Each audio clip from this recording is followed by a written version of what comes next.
ce te-ai mai întors dacă îi scrii mereu? Aștept să pun capul pe pernă, să-l sun că ți este greu.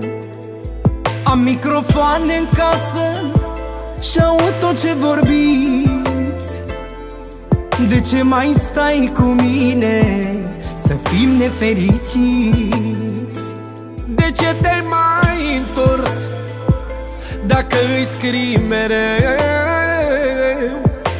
Aștept să pun capul pe pernă, să-l suni că ți este greu. Am microfoane în casă și aud tot ce vorbiți. De ce mai stai cu mine să fim nefericiți? Femeie fără scrupule, tu n-ai inimă în tine. Cași pe cadavre ca să-ți fie ție bine. Tu nu meriți să te măriți, vreau numărul să-mi uiți. Ți-ai bătut prea mult joc de mine, să-ți fie rușine.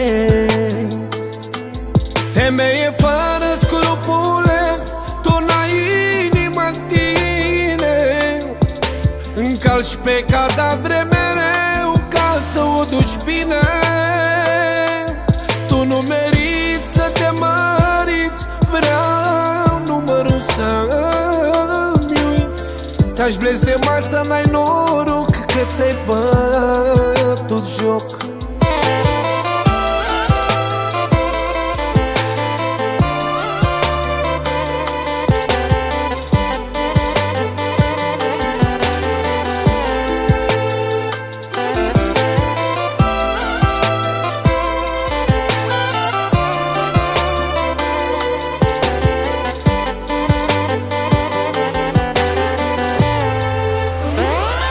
Cine te-a educat?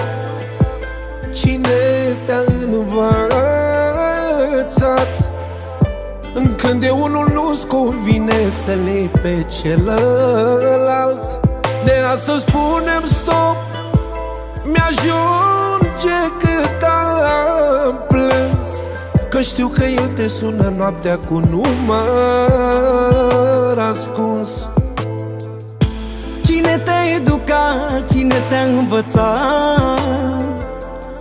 Când de unul nu-ți convine să pleci la celălalt.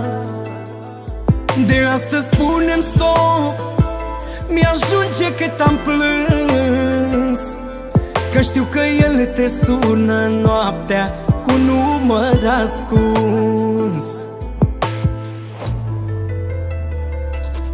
Femeie fără scrupule, tu n-ai inimă în tine. Încalci pe cadavre mereu ca să o duci bine. Tu nu meriți să te măriți, vreau numărul să-mi uiți. Te-aș blestema să n-ai noroc că ți-ai bătut joc.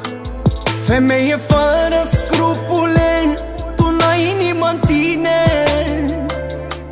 Cași pe cadavre ca să-ți fie ție bine. Tu nu meriți să te măriți, vreau numărul să-mi uiți. Ți-ai bătut prea mult joc de mine, să-ți fie rușine.